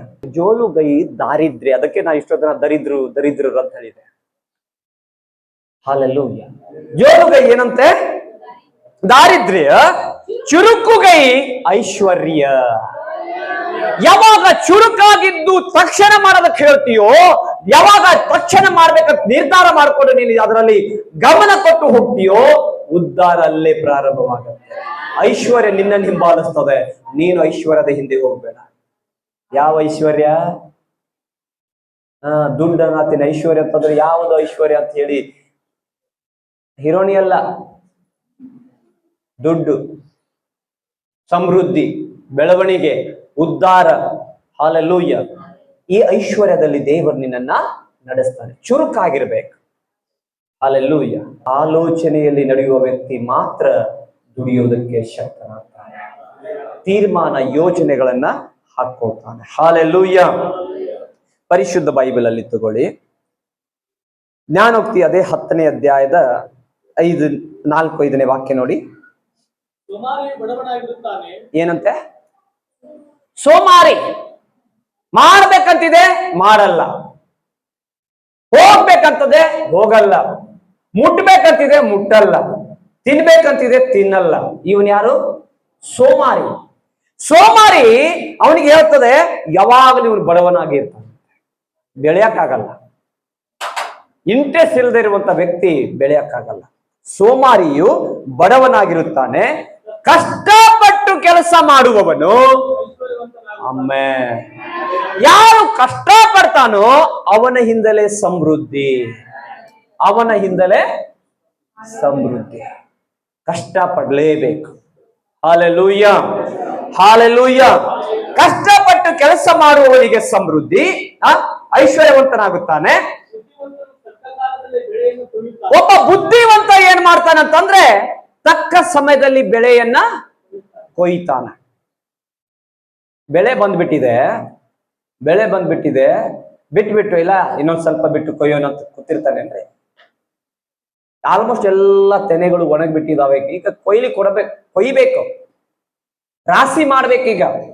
ರಾಶಿಗೆ ಬಂದಿದೆ, ಆದ್ರೆ ಅದನ್ನ ಇನ್ನೊಂದ್ 4 ದಿನ ಹೋಗ್ಲಿ ಅಂತ ಬಿಡ್ತಾರೇನ್ರಿ? ಇಲ್ಲ. ಬುದ್ಧಿವಂತನು ಅವನಿಗೆ ಗೊತ್ತಾಗತ್ತೆ, ಮುಗೀತು, ಈಗ ನಾನು ಸುಗ್ಗಿ ಮಾಡುವ ಕಾರ್ಯ, ಸುಗ್ಗಿ ಮಾಡುವಂತ ಒಂದು ಸಮಯ ಅಂತ ಹೇಳಿ ಆಲೋಚನೆ ಮಾಡ್ತಾನೆ. ಬುದ್ಧಿವಂತನು ತಕ್ಕ ಕಾಲದಲ್ಲಿ ಬೆಳೆಯನ್ನ ಕೊಯ್ತಾನೆ. ಸುಗ್ಗಿ ಕಾಲದಲ್ಲಿ ಇವನು ನಿದ್ದೆ ಮಾಡೋದಿಲ್ಲ. ಏನ್ ಮಾಡೋದಿಲ್ಲ? ಸುಗ್ಗಿ ಕಾಲದಲ್ಲಿ ನಿದ್ದೆ ಮಾಡಲ್ಲ. ಸುಗ್ಗಿ ಕಾಲದಲ್ಲಿ ತೂಗಡಿಸುವವನು ನಾಚಿಗೆಟ್ಟನು ಅಂತ ಹೇಳಿ ಬೈಬಲ್ ಹೇಳ್ತಾನೆ. ಸುಗ್ಗಿ ಕಾಲದಲ್ಲಿ ತೂಗಡಿಸ್ತಾನೆ, ನಿದ್ದೆ ಮಾಡ್ತಾನೆ, ಏನು ಟೆನ್ಷನ್ ಇಲ್ದಂಗೆ ಜೀವನ ಮಾಡ್ತಾನಲ್ಲ, ಅವರಿಗೆ ಬೈಬಲ್ ಹೇಳ್ತದೆ ಇವರು ನಾಚಿಗೆಟ್ಟವರು. ಹಲ್ಲೆಲೂಯಾ. ಬಾಯಾಗ ಸ್ತೋತ್ರ ಬರ್ಲಿಲ್ಲ ಅಂತಂದ್ರೆ ನಾನೇನೇನ್ಬೇಕು? ಹಲ್ಲೆಲೂಯಾ. ಅರ್ಥ ಆಗ್ತಾ ಇದೆಯಾ? Hallelujah, hallelujah. ದೇವರ ವಾಕ್ಯ ಹೇಳ್ತದೆ ಸುಗ್ಗಿ ಕಾಲದಲ್ಲಿ ಸುಗ್ಗಿ ಮಾಡೋದು ಬಿಟ್ಟು ನೀನು ಆರಾಮಾಗಿ ಮಲಗಿಬಿಟ್ರೆ ನಾಚಿಗೆಟ್ಟವನೇ ಅಂತ ಬೈಬಲ್ ಹೇಳ್ತದೆ. ಹಲ್ಲೆಲೂಯಾ. ನಾಚಿಕೆ ಆಗೋದಿಲ್ವಾ ಅಂತ ಕೇಳ್ತಾನೆ ದೇವರು. ಸುಗ್ಗಿ ಬಂದಿದೆ, ಒಳ್ಳೆ ಫಲ ಕೊಟ್ಟಿದ್ದೀನಿ, ಬೆಳೆ ಕೊಟ್ಟಿದ್ದೀನಿ, ಒಳ್ಳೆ ಬೆಳೆ ಕೊಟ್ಟಿದ್ದೀನಿ, ಒಳ್ಳೆ ರಾಶಿ ಆಗತ್ತೆ, ಎಲ್ಲದಕ್ಕಿಂತ ಚೆನ್ನಾಗಿ ದೇವರು ನಾನು ನಿನ್ನನ್ನು ಆಶೀರ್ವದಿಸ್ತೀನಿ. ಆದ್ರೆ ಬಂದದನ್ನ ತಿನ್ನಕ್ಕಾಗ್ತಾ ಇಲ್ಲಲ್ಲ, ನೀನ್ ಎಂತ ನಾಚಿಗೆಟ್ಟವರು. ಇದು ದೇವರು ಹೇಳುವ ಪ್ರಶ್ನೆ. ಆಲ್ರೆಡಿ ದೇವರು ಬಿಟ್ಟಿದ್ದಾನೆ, ಆಶೀರ್ವಾದ ಇಟ್ಟಿದ್ದಾನೆ, ಆದ್ರೆ ತಗೊಂಡು ತಿನ್ನಕ್ಕಾಗ್ತಿಲ್ಲ ನಮಗೆ. 12ನೇ ಅಧ್ಯಾಯ 27ನೇ ವಾಕ್ಯ. ನೆವ ಹೇಳಿದಾಟವ್ರು ಯಾರು ಗೊತ್ತಾ? ಇವರು ಮೈಗಳ್ರು, ನೆವವಾಗಿ ಮಾತನಾಡುವವರು, ನೆವ ಹೇಳುವವರು ಮೈಗಳ್ರು. ಹಲ್ಲೆಲೂಯಾ. ತಿನ್ನಂದ್ರೆ ತೆಕ್ಕೆಗಡ್ಲೆ ತಿಂತಾರೆ, ಆದ್ರೆ ಕೆಲಸ ಅಂತಂದಾಗ ನೆವ ಹೇಳ್ತಾರೆ. ಹಲ್ಲೆಲೂಯಾ. ಅರ್ಥ ಆಗ್ತಾ ಇದೆಯಾ? ಪ್ರೀತಿಯ ದೇವಚಂದ್ರೆ ಆಲೋಚಿಸಿ, ಗಮನಿಸಿ. ನಾವು ದೇವರ ಮಕ್ಕಳು, ನಮ್ಮಲ್ಲಿ ಇರಬೇಕಾದಂತ ವಿಧಾನವನ್ನ ಚೆನ್ನಾಗಿ ಅರ್ಥ ಮಾಡ್ಕೊಳ್ಳಿ. 27ನೇ ವಾಕ್ಯ.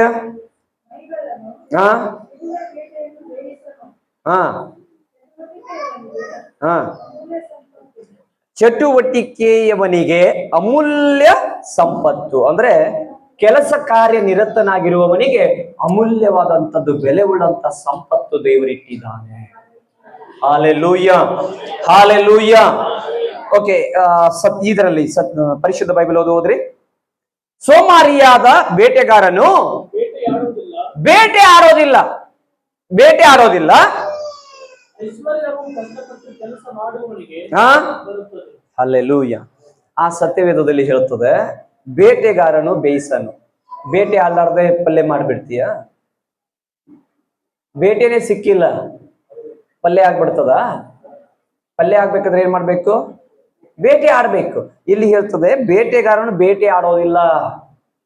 ನೀನ್ ಬೇಟೆ ಆಡೋದಕ್ಕೆ ಹೋಗದೇ ಇದ್ರೆ ತಿನ್ನಕ್ಕೆ ಎಲ್ಲಿಂದ ಸಿಗತ್ತೆ ಅಂತ. ಹಲ್ಲೆಲೂಯ.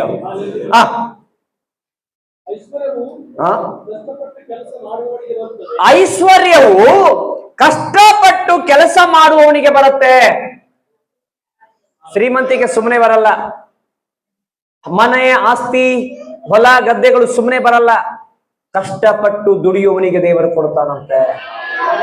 ಹಲ್ಲೆಲೂಯ. ಒಪ್ತೀರಾ ಇದನ್ನ? ಕಷ್ಟಪಟ್ಟು ದುಡಿಯುವ ಪ್ರತಿ ಒಬ್ಬನಿಗೆ ದೇವರು ಕೊಡ್ತಾನೆ. ಇವತ್ತು ಅದೇ ಹೇಳ್ತೇನೆ, ಆತ್ಮಿಕವಾಗಿ ಇವತ್ತು ಈ ಲೋಕದಲ್ಲಿ ಕಷ್ಟಪಟ್ಟು ನಿನ್ನ ಜೀವಿತವನ್ನ ಕಟ್ಟಿಕೊಳ್ಳೋದಾದ್ರೆ ಪರಲೋಕವೇ ನಿನ್ನ ಸಂಪತ್ತಾಗಿ ದೇವರು ಕೊಡ್ತಾನೆ. ಪರಲೋಕವೇ ನಿನ್ನ ಆಸ್ತಿ. ಹಲ್ಲೆಲೂಯ. ನಾನು ಇಲ್ಲಿ ಪ್ರಾರ್ಥನೆ ಮಾಡಲ್ಲ, ಇಲ್ಲಿ ನಾನು ಪರಿಶುದ್ಧ ಜೀವನ ಮಾಡಲ್ಲ, ಇಲ್ಲಿ ನಂಬಿಗಸ್ತನಾಗಿರೋದಿಲ್ಲ, ಇಲ್ಲಿ ನನ್ನ ಜೀವಿತದಲ್ಲಿ ಏನೇನೋ ನಾನು ಮಾಡೋದಿಲ್ಲ, ದೇವರ ವಾಕ್ಯಗಳನ್ನು ಓದೋದಿಲ್ಲ, ದೇವರ ಚಿತ್ತ ಮಾಡೋದಿಲ್ಲ, ಸುವಾರ್ತೆ ಸಾರೋದಿಲ್ಲ ಅಂತಂದ್ರೆ ಪರಲೋಕ ರಾಜ್ಯ ನಿನಗಿಲ್ಲ. ಹಲ್ಲೆಲೂಯ. ಯಾವಾಗ ದೇವರಿಗಾಗಿ ಆತ್ಮಿಕವಾಗಿ ದುಡಿಬೇಕು, ಮತ್ತೆ ಲೌಕಿಕವಾಗಿಯೂ ನೀನು ದುಡಿಯುವುದಕ್ಕೆ ಪ್ರಯಾಸ ಪಡಬೇಕು. ಹಲ್ಲೆಲೂಯ. ಈ ಶಾಲೆ ಕಾಲೇಜಿಗೆ ಹೋಗೋರು, ನಾನು ಶಾಲೆಗೆ ಹೋಗಲ್ಲ, ನನಗೆ IAS ಬರೀತೀನಿ. IAS ಅಲ್ಲ. ಹಲ್ಲೆಲೂಯ. ಯಾವ ಎಸ್ಸು ನಡೆಯಲ್ಲ. ಅರ್ಥ ಆಗ್ತಾ ಇದೆಯಾ? ಕಷ್ಟಪಟ್ಟು ಇಲ್ಲ, ನಾನು ಡೈರೆಕ್ಟ್ ಎಕ್ಸಾಮ್ ನಲ್ಲಿ ಹೋಗಿ ಏನ್ ಬರೀತಿ? ಕ್ವಶನೇ ಬರೀಬೇಕು. ಆನ್ಸರ್ ಸಿಗಲ್ಲ. ಆನ್ಸರ್ ಸಿಗ್ಬೇಕಾದ್ರೆ ಪ್ರಯಾಸ ಪಟ್ಟು ಓದ್ಬೇಕು. ಅರ್ಥ ಆಗ್ತಾ ಇದೆಯಾ? ಕ್ವಶನ್ಗೆ ಚೆನ್ನಾಗಿ ಅರ್ಥ, ಅದರ ಉತ್ತರ ಬರಿಬೇಕಾದ್ರೆ ಹಗಲು ರಾತ್ರಿ ನೀವು ಓದಲೇಬೇಕು, ಪ್ರಯಾಸ ಪಡ್ಬೇಕು. ಇಲ್ಲ ಇಲ್ಲ, ನಾನು ಡೈರೆಕ್ಟ್ ಎಕ್ಸಾಮ್ ಹೋಗ್ತೀನಿ, ಎಕ್ಸಾಮ್ ಹೋದ್ರೆ ಬರೆದಿಟ್ಕೋ, ನೀನು ಹೋಗಿ ಅಲ್ಲಿ ಕ್ವಶನೇ ಬರ್ಬೇಕು, ಉತ್ತರ ಅಂತೂ ಸಿಗಲ್ಲ. ಹಲ್ಲೆಲೂಯ. ಹಲ್ಲೆಲೂಯ. ಪ್ರೀತಿಯ ದೇವಚಂದ್ರೆ, ಗಮನ ಕೊಟ್ಟು ಕೇಳ್ರೆ, ಆಲೋಚಿಸಿ ಸ್ವಲ್ಪ ವಿಚಾರ ಮಾಡಿ ಹೆಜ್ಜೆಗಳು ನೀಡ್ರಿ. ದೇವರು ನಿಮ್ಮ ಪಕ್ಷದವನಾಗಿದ್ದಾನೆ. ಹಲ್ಲೆಲೂಯ. ಓಕೆ. ನೀತಿಯ ಮಾರ್ಗದಲ್ಲಿ ಜೀವವಿದೆ. ಯಾವುದು? ನೀತಿವಂತರ ಮಾರ್ಗದಲ್ಲಿ ಜೀವ ಇದೆ, ಆದರೆ ಮಾರ್ಗ ಉಂಟು. ಏನಿದೆ? ಮರಣಕ್ಕೆ ನಡೆಸುವ ಮಾರ್ಗ ಇದೆ. ಹಾಗಾದ್ರೆ ನೀನ್ ಯಾವ ಮಾರ್ಗದಲ್ಲಿ ನಡೀತಾ ಇದ್ದೀ? ಸ್ವಲ್ಪ ಆಲೋಚನೆ. ಜೀವಕ್ಕೆ ಒಂದು ಮಾರ್ಗ ಇದೆ, ದೇವರು ಕೊಟ್ಟಿದ್ದಾನೆ. ಆದ್ರೆ ಇದನ್ನ ಬಿಟ್ಟು ಇನ್ನೊಂದು ಮಾರ್ಗ ಇದೆ. ಆದ್ರೆ ಅದು ಜೀವ ಇದ್ದಂಗೆ ಕಾಣ್ತದೆ, ಸಮೃದ್ಧಿ ಇದ್ದಂಗೆ ಕಾಣ್ತದೆ, ಉದ್ಧಾರ ಇದ್ದಂಗೆ ಕಾಣ್ತದೆ. ಆದ್ರೆ ಇವನು ಬರಿದಾಗ್ತಾ ಇದ್ದಾನಂತ ಗೊತ್ತಾಗೋದಿಲ್ಲ, ಖಾಲಿ ಆಗ್ತಾ ಇದ್ದಾನಂತ ಗೊತ್ತಾಗೋದಿಲ್ಲ. ಕೊನೆಯಲ್ಲಿ ಕೈ ಬಿಟ್ಟಾಗ ಅಯ್ಯೋ ನನ್ನ ಗತಿ ಏನಾಯ್ತು. ಆ ಪರಿಸ್ಥಿತಿ ಬರಬಾರ್ದ? ಹಾಗಾದ್ರೆ ದೇವರೊಟ್ಟಿಗೂ ಚೆನ್ನಾಗಿರು, ನಿನ್ನ ವ್ಯಾಪಾರದಲ್ಲಿಯೂ ನೀತಿವಂತಿಕನಾಗಿರು, ನೀನು ಮಾಡುವ ಕೆಲಸದಲ್ಲಿ ನೀತಿವಂತಿಕೆ ಇರಲಿ. ಕೆಲವರಿದ್ದಾರೆ ಕಸ ತೆಗಿಯಕ್ ಹೋಗ್ತಾರೆ ನೋಡ್ರಿ, ಅವಾಗ ಮುಂದೆ ಯಜಮಾನ ಇದ್ರೆ ಚೆನ್ನಾಗಿ ಕೆಲಸ ಮಾಡ್ತಾರೆ. ಏನ್ರಿ, ಆ ಮನೆ ಮಾಲೀಕು ಅಥವಾ ಹೊಲದ ಮಾಲೀಕ್ ಇದ್ರೆ ಭಾರಿ ಕೆಲಸ ಮಾಡ್ತಾರೆ. ಅವನು ಸ್ವಲ್ಪ ಸೈಡಿಗೆ ಹೋದ್ರೆ 4 ಜನ ಕೂತ್ಕೊಂಡು ಮಾತಾಡ್ತಾರೆ. ಎಲ್ಲಿ ಐತಿ ನಿನ್ನಲ್ಲಿ ನೀತಿವಂತಿಕೆ? ನೀತಿವಂತಿಕೆಯಲ್ಲಿ ನಿನ್ನ ದುಡಿಮೆಗೋಸ್ಕರನೇ ಪೇಮೆಂಟ್ ಕೊಡ್ತಿರೋದು. ಆದ್ರೆ ನೀನು ಆ ಹೊಲದ ಮಾಲೀಕನಿಗೆ ಮೋಸ ಮಾಡಬಹುದು, ಆ ಮನೆಗೆ ಮೋಸ ಮಾಡಬಹುದು. ಆದ್ರೆ ನಿನ್ನ ಮೇಲೆ ಒಬ್ಬ ಯಜಮಾನನಿದ್ದಾನ ಅನ್ನೋದನ್ನು ಮರಿಬೇಡ. ಹಲ್ಲೆಲೂಯ. ಅವನು ಲೆಕ್ಕ ಚುಕ್ತ ಮಾಡೇ ಮಾಡ್ತಾನೆ. ಹಲ್ಲೆಲೂಯ. ಯಾರು ನೋಡ್ತಾ ಇದ್ದಾರೋ ನೋಡೋದಿಲ್ಲೋ ಬೇಕಾಗಿಲ್ಲ, ನಿನ್ ಕೈ ಕೊಡಲ್ಪಟ್ಟ ಕೆಲಸವನ್ನ ಪರ್ಫೆಕ್ಟ್ ಆಗಿ ಮಾಡುವ ವ್ಯಕ್ತಿನೇ ನೀತಿವಂತನು. ಹಲ್ಲೆಲೂಯ. ಹಲ್ಲೆಲೂಯ. ಕೆಲವೊಂದು ಸಾರಿ ನೀತಿವಂತ, ಒಂದು ಉದಾಹರಣೆ ಹೇಳ್ತಾನೆ. ಒಂದು ದಶಮ ಭಾಗ ತಗೊಳ್ಳೋಣ. ಜಸ್ಟ್ ನೀವು ಉದಾಹರಣೆ ಹೇಳ್ತಾ ಇದ್ರೆ, ದಶಮ ಭಾಗ ಇವತ್ತು 1010 ರೂಪಾಯಿ ಲಾಭ ಆಯ್ತು ಅಂತ ತಿಳ್ಕೊಳ್ಳೋಣ. ಎಷ್ಟು ಲಾಭ ಆಯ್ತು? 1010 ರೂಪಾಯಿ ಲಾಭ ಆಯ್ತು. ಇದಕ್ಕೆ ದಶಮ ಭಾಗ ಎಷ್ಟು ಕೊಡಬೇಕು? 101 ರೂಪಾಯಿ. 1 ರೂಪಾಯಿ ಚೇಂಜ್ ಇಲ್ಲ ಅಂತ ಎಲ್ಲರೂ ಇಟ್ಟಿ 100 ರೂಪಾಯಿ ಹೋಯ್ತು. ಲೆಕ್ಕಕ್ಕೆ ಇಲ್ಲ, ಲೆಕ್ಕಕ್ಕೆ ಇಲ್ಲ. ನಿನ್ನ ನೀತಿವಂತಿಕೆ 1 ರೂಪಾಯಿಯಲ್ಲಿ ಇದೆ.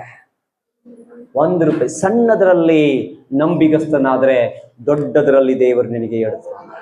Hallelujah, hallelujah. ಕೆಲವೊಬ್ಬರು ವಿಚಾರ ಮಾಡ್ತಾರೆ, ನಾನು 1 ರೂಪಾಯಿನೂ ಇಲ್ಲ, 10 ರೂಪಾಯಿನೂ ಇಲ್ಲ, ಬಿಡ್ರಿ ನಾನು ದಶಭಾಗನೇ ಕೊಡಲ್ಲ, ಟೆನ್ಷನೇ ಇಲ್ಲ. ಹೌದು, ಟೆನ್ಷನ್ ಇಟ್ಕೋಬೇಡ, ಎಲ್ಲ ದೇವರು ಚಕ್ಕ ಮಾಡಿ ಇಟ್ಟಿರ್ತಾನೆ, ದೇವ್ರು ಲೆಕ್ಕ ಮಾಡಿ. ಹಾಲೆಲೂಯ. ಓಕೆ, ದೇವರಿಗೆ ಸ್ತೋತ್ರ. 13ನೇ ಅಧ್ಯಾಯಕ್ಕೆ ಹೋಗೋಣ. 5ನೇ ವಾಕ್ಯ, 3ರಿಂದ 5 ಸತ್ಯವೇದ ಹೋದರೆ, ನಿನ್ನ ಬಾಯಿಯನ್ನ ಕಾಪಾಡ್ಕೊಂಡ್ರೆ ನಿನ್ನ ಜೀವವನ್ನೇ ಕಾಪಾಡ್ಕೊಂಡಂಗೆ. ಏನ್ರಿ? ದೊಡ್ಡ ದೊಡ್ಡ ಮಾತಾಡ್ತಾರೆ. ನಾನು ಯಾವಾಗ್ಲೂ ಹೇಳ್ತಾ ಇರ್ತೀನಿ, ನಮ್ಮ ಹೋಟೆಲ್ದವ್ರು ಬಹಳ ಮಂದಿ ಅದಾರ ಇಲ್ಲಿ. ಹಲ್ಲೆಲೂಯ. ಹೋಟೆಲ್ ಅಲ್ಲಿ ತಿನ್ನಾಕ್ ಹೋದವರು ಜಾಸ್ತಿ ಮಾತಾಡೋರು ಯಾರು ಗೊತ್ತೇನ್ರಿ? ಅವಾಜ್ ಮಾಡಿ ಮಾತಾಡಿ ಧಾಡ್ಸಿಂದ ಬಹಳ ಇದರ್ಲಿಂದ ಮಾತಾಡ್ತಾರೆ. ಯಾರು ಗೊತ್ತಾ? ಪುಕ್ಷಾಟಿ ತಿನ್ನೋರು ಅಷ್ಟೇ. ಯಾರು ಬಿಲ್ ಪೇ ಮಾಡ್ತಾರಲ್ಲ ಅವ್ರು ಒಂದು ಮಾತಾಡಲ್ಲ. ಅವ್ರು ಹಿಂದೆ ಹೋದವ್ರು ಮಾತ್ರ ಜಾಸ್ತಿ ಮಾತಾಡೋದು. ಹೌದಾ? ಈ ಅನುಭವ. ಅವ್ರಿಗೆ 1 ರೂಪಾಯಿನೂ ಕೊಡಲ್ಲ. ಇನ್ನ ಇವ್ರು ಊಟ ಮಾಡೋಗ್ಲಿ ಎದ್ದು ಹೊರಗೆ ಹೋಗಿರ್ತಾರ. ಅವ್ರು ಇವರೇ ಜಾಸ್ತಿ ಅವಾಜ್ ಮಾಡಿ, ಇದು ಸರಿ ಇಲ್ಲ, ಅದು ಸರಿ ಇಲ್ಲ, ಹಂಗಾಯ್ತು ಹಿಂಗಾಯ್ತು ಅಂತ ಅವಾಜ್ ಹಾಕವ್ರು ಯಾರು? ಸುಮ್ ತಿನ್ನಾಕ್ ಹೋಗ್ಯಾರ, ತಿಂದು ಬರ್ಬೇಕಲ್ಲ. ಇದೇ ಮಾತು. ಅದಕ್ಕೆ ಬಾಯಿಯನ್ನ ಕಾಯುವವನು ಜೀವವನ್ನ ಕಾಯ್ತಾನೆ. ಹಾಲೆಲೂಯ. ತುಟಿಗಳನ್ನು ತೆರೆದು ಬಿಡುವವನು ನಾಶವಾಗುವುದು. ಹಾಲೆಲೂಯ. ನಾಶ. ಹಾಲೆಲೂಯ. ಇದಕ್ಕ ಲಗಾಮ್ ಇಲ್ಲ, ಜಿಪ್ ಇಲ್ಲ ಅಂತಂದ್ರೆ ನಾಶನದ ಗುಂಡಿ ನೀನೇ ತೋಡ್ತಾ ಇದೀಯ ಅಂತ. ಸ್ವಲ್ಪ ಕಂಟ್ರೋಲ್ ಅಲ್ಲಿ ಅದನ್ನ ಇಟ್ಕೋಬೇಕು. ಮುಂದೆ ಈಗ ಬಂತು ನೋಡ್ರಿ, ಸೋಮಾರಿ ಆಸೆ. ಏನು? ಸೋಮಾರಿ ಆಸೆ ವ್ಯರ್ಥ. ಸೋಮಾರಿ ಹೆಂಗ್ ಗೊತ್ತಾ? ನಿದ್ದೆಯಲ್ಲೇನೆ ಬಿಲ್ಡಿಂಗ್ ಕಟ್ತಾನೆ, ನಿದ್ದೆಯಲ್ಲೇ ಏನೋ ಮಾಡ್ಬಿಡ್ತಾನೆ, ನಿದ್ದೆಯಲ್ಲೇ ವಿಮಾನಲ್ಲಿ ಹಾರ್ತಾನೆ, ನಿದ್ದೆಯಲ್ಲೇ ಹೆಲಿಕಾಪ್ಟರ್ ತಂದು ಇಳಿಸ್ತಾನೆ, ನಿದ್ದೆಯಲ್ಲಿ ಹೊಸ ಬೈಕ್ ತಗೊಂಡಿರ್ತಾನೆ. ಎದ್ದು ಹೇಳಿದ್ರೆ ಸೈಕಲ್ ಇರಲ್ಲ, ಕಾಲಾಗ ಚಪ್ಪಲಿ ಇರಲ್ಲ. ಆದ್ರೆ ಇವ್ರು ಯಾರು ಗೊತ್ತಾ? ಸೋಮಾರಿಗಳು. ಅಂದ್ರೆ ಇವ್ರಿಗೆ ಆಸೆ ದೊಡ್ಡದು. ಏನ್ ಗೊತ್ತಾ? ಇವ್ರಿಗೆ ಏನ್ ದೊಡ್ಡದು? ಆಸೆ ದೊಡ್ಡದು. ಹೆಂಗೆಂಗೋ ಡೈರೆಕ್ಟ್ ಇಲ್ಲಿ ಕೂತ್ಕೊಂಡೆ ಪ್ರಧಾನಮಂತ್ರಿ ಭೇಟಿ ಆಗ್ಬಿಟ್ಟಿರ್ತಾರೆ ಅವರು. ಅಂದ್ರೆ ಇವ್ರ ಆಸೆನೆ ಹಂಗೆ, ಆ ಲೆವೆಲ್ಗೆ ಹೋಗುತ್ತೆ. ಅಲ್ಲಿ ವಾಕ್ಯ ಇರ್ತದೆ, ಸೋಮಾರಿಯ ಆಸೆಯು ವ್ಯರ್ಥ. ಅರ್ಥ ಆಗ್ತಾ ಇದೆಯಾ? ಸೋಮಾರಿಯ ಆಸೆ ವ್ಯರ್ಥ. Hallelujah, hallelujah. ದೇವರ ನಾಮಕ್ಕೆ ಸ್ತೋತ್ರ. ಉದ್ಯೋಗಿ ಅಂದ್ರೆ ಕೆಲಸ ಮಾಡೋನು, ದುಡಿಮೆ ಮಾಡೋನು. ಅವನಿಗೆ ಒಂದು ಕೈ ತುಂಬ ಒಂದು ಕೆಲಸ ಇದೆ ಅಂತಂದ್ರೆ ಉದ್ಯೋಗಿಯು ಆತ್ಮಕ್ಕೆ ಪುಷ್ಟಿ. ಅದಕ್ಕೆ ಇದರಲ್ಲಿ ಹೇಳ್ತದೆ, ಯಾವುದು? ಪರಿಶುದ್ಧ ಬೈಬಲ್ ಅಲ್ಲಿ, ಆಸೆ ಈಡೇರಿಸಿಕೊಳ್ತಾನೆ. ಅವನ ಆಸೆ ಈಡೇರಿಸಿಕೊಳ್ತಾನೆ. ಯಾರು? ಹಾಲೆಲೂಯ. ಉದ್ಯೋಗಿ ಯಾರು ಉದ್ಯೋಗದಲ್ಲಿದ್ದಾನೋ ಅವನ ಆಸೆಯನ್ನು ಈಡೇರಿಸಿಕೊಳ್ತಾರೆ. 1ನೇ ಅರಸುಗಳ ಪುಸ್ತಕ 11ನೇ ಅಧ್ಯಾಯ 26ನೇ ವಾಕ್ಯದಿಂದ 29. ಗೊತ್ತಿಲ್ಲ ಇವತ್ತು ಮುಗೀತದೋ ಇಲ್ಲವೋ ನೋಡೋಣ. ಸೊಲೊಮೋನನು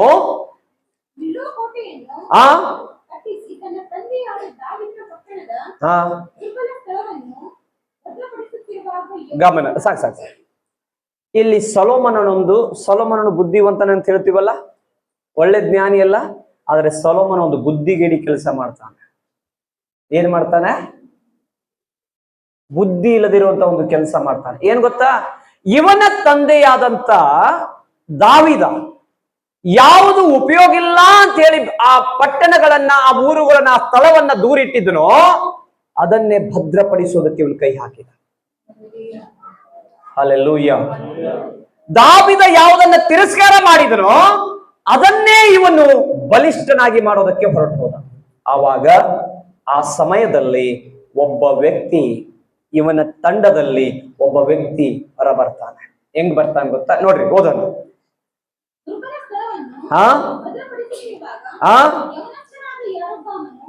ಯವನಸ್ಥನಾದಂತ ಯಾರೊಬ್ಬಾಮನು ಏನ್ ಮಾಡ್ತಾ ಇದ್ದ? ಬಹಳ ಆಸಕ್ತಿಯಿಂದ, ಸಾಮರ್ಥ್ಯದಿಂದ, ಬಹಳ ನಂಬಿಗಸ್ತನಾಗಿ ಇವನ್ ಮಾಡ್ತಿದ್ದ? ಕೆಲಸ ಮಾಡ್ತಿದ್ದ. ಪಕ್ಕದಲ್ಲಿದ್ದವ್ರಿಗೆ ಹೇಳ್ರಿ, ನಂಬಿಗಸ್ತನಾಗಿ ಕೆಲಸ ಮಾಡ್ತಿದ್ದ. ಹಲ್ಲೆಲೂಯ. ಹಾಲೆಲೂಯ. ಅವಾಗ ಕಂಡು ಅವನನ್ನು ಯೋಸೇಫರಲ್ಲಿ ಎಲ್ಲ ಆಳುಗಳ ಮೇಲೆ ಇವನಿಗೆ ಮೇಸ್ತ್ರಿ ಆಗಿಟ್ರು, ಅಂದ್ರೆ ಲೀಡರ್ ಆಗಿಟ್ರು. ಇವನಿಗೆ ಲೀಡರ್ ಆಗಿ ದೇವರು ನೇಮಿಸಿದ್ರು, ಅಲ್ಲಿ ನೇಮಿಸಿದ್ರು. ಬಹಳ ಆಸಕ್ತಿ ಇತ್ತು ಇವನಲ್ಲಿ. ಯಾರಲ್ಲಿ ಆಸಕ್ತಿ ಇದೆಯೋ ಅವರು ಬೆಳೀತಾನೆ ಇರ್ತಾರೆ. ಯಾರಲ್ಲಿ ಆ ಆಸಕ್ತಿ ಇರ್ತದೋ ಆ ವ್ಯಕ್ತಿ ಯಾವತ್ತು ಕೀಳು ಮಟ್ಟದಲ್ಲಿ ಇರೋದಿಲ್ಲ, ಅವನು ಬೆಳೀತಾನೆ ಇರ್ತಾನೆ. ಇವನ್ ನೋಡ್ರಿ, ಎಲ್ಲದರ ಮಧ್ಯದಲ್ಲಿ ಇವನು ಬಹಳ ಆಸಕ್ತಿಯಿಂದ ಮಾಡ್ತಿದ್ದ, ಬಹಳ ಕ್ರಮವಾಗಿ ಮಾಡ್ತಿದ್ದ, ಹೇಳುವಂಥದ್ದೆಲ್ಲವೂ ಪರ್ಫೆಕ್ಟ್ ಆಗಿ ಮಾಡ್ತಿದ್ದ. ಈ ಸ್ವಭಾವ ಇವನಲ್ಲಿ ಇದ್ದದರಿಂದ ಇವನಿಗೆ ಕರ್ಕೊಂಡು ಬಂದು ಎಲ್ಲರ ಮೇಲೆ ನಾಯಕನಾಗಿಟ್ಬಿಟ್ರು, ಮೇಸ್ತ್ರಿ ಆಗಿಟ್ರು. ಹಾಲೆಲೂಯ. ಎಲ್ಲರ ಮೇಲೆ ಮೇಸ್ತ್ರಿ ಆಗಿ ಒಬ್ಬ ನಾಯಕನಾಗಿಟ್ಟಾಗ, ಹಾಲೆಲೂಯ, ಒಂದು ದಿನ, ಇದೀರಾ ಇಲ್ಲೇ? ಒಂದು ದಿನ, ಎಲ್ಲರೂ ಹೇಳ್ರಿ, ಒಂದು ದಿನ. ಹಾಲೆಲೂಯ. ಆ ಒಂದು ದಿನ ನಿಮಗೂ ಬರಲಿ, ಆ ಒಂದು ದಿನ ನಿಮಗೂ ಬರಲಿ. ಯಾವಾಗ ಬರ್ತದೆ? ಆಸಕ್ತಿಯಿಂದ ಕೆಲಸ ಮಾಡುವಾಗ, ಆಸಕ್ತಿಯಿಂದ ನಿನ್ನ ಕಾರ್ಯವನ್ನ ನಿರ್ವಹಿಸುವಾಗ, ನಿನಗೆ ಕೊಡಲ್ಪಟ್ಟದನ್ನ ಅಟ್ಟುಕಚ್ಚಾಗಿ ಅದನ್ನ ಮಾಡೋದಕ್ಕೆ ನೀನು ಯಾವಾಗ ತೀರ್ಮಾನ ಮಾಡ್ತೀಯೋ, ಆ ಒಂದು ದಿನ ನಿನಗೆ ದೇವರಿಟ್ಟಿದ್ದಾನೆ. ಆ ಒಂದು ದಿನ ಇವನು ಅಡವಿಗೆ ಹೋಗ್ತಾನೆ, ಒಂದು ಅಡವಿಗೆ ಮಾರ್ಗವಾಗಿ ಹೋಗ್ತಾನೆ. ಆ ಕಡೆಯಿಂದ ಒಬ್ಬ ಪ್ರವಾದಿ ಇವನಿಗೆ ಭೇಟಿಯಾಗ್ತಾನೆ. ಇದೀರಾ ಇಲ್ಲೇ? ಈ ವ್ಯಕ್ತಿ ಒಂದು ಮಾರ್ಗವಾಗಿ ಹೋಗ್ತಾ ಇರ್ತಾನೆ, ಆ ಕಡೆಯಿಂದ ಒಬ್ಬ ಪ್ರವಾದಿ ಬರ್ತಾ ಇರ್ತಾನೆ. ಅಲ್ಲಿ ಯಾರು ಇಲ್ಲ, ಇಬ್ರೇ. ಅಲ್ಲಿ ಯಾರೂ ಇಲ್ಲ, ಅಲ್ಲಿ ಯಾರೂ ಇಲ್ಲ, ಇಬ್ರೇ. ಹೇಳ್ರಿ, ಅಲ್ಲಿ ಯಾರೂ ಇಲ್ಲ, ನಾನು ನನ್ನ ದೇವರು. ಹಾಲೆಲೂಯ. ಇವರಿಬ್ರೇ ಅಲ್ಲಿ ಇರೋದು. ಅವಾಗ ಅವನು ಹೆಂಗ ಬಂದಂತಂದ್ರೆ, ಪ್ರವಾದಿ ಹೊಸ ಅಂಗಿ ಹಾಕೊಂಡು ಬಂದ. ಹೇಳ್ರಿ ಪಕ್ಕದಲ್ಲಿದ್ದವರಿಗೆ, ಹೊಸ ಅಂಗಿ ಹಾಕೊಂಡು. ಹಾಲೆಲೂಯ. ಹೊಸ ಅಂಗಿ ತರ್ತಾ ಇದ್ದಾನೆ. ಹೊಸ ಅಂಗಿ ತಂದು ಆ ಪ್ರವಾದಿಯು ತನ್ನ ಅಂಗಿಯನ್ನ ತೆಗೆದು 12 ತುಂಡು ಮಾಡಿ ಕತ್ತರಿಸ್ತಾನೆ.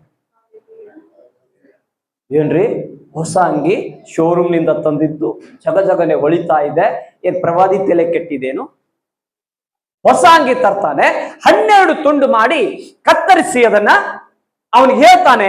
ಈ ವ್ಯಕ್ತಿಗೆ ಹೇಳ್ತಾನೆ, ಯವನಸ್ಥರಿಗೆ ಹೇಳ್ತಾರೆ, ನೀನು ಇದರಲ್ಲಿ 10 ತುಂಡನ್ನ ಆರಿಸಿಕೊ. ಏನ್ ಹೇಳ್ತಾನೆ? 10 ತುಂಡನ್ನ ನೀನು ಆರಿಸಿಕೊ. ಇದೀರಾ ಇಲ್ಲೇ? ಹಾಲೆಲೂಯ.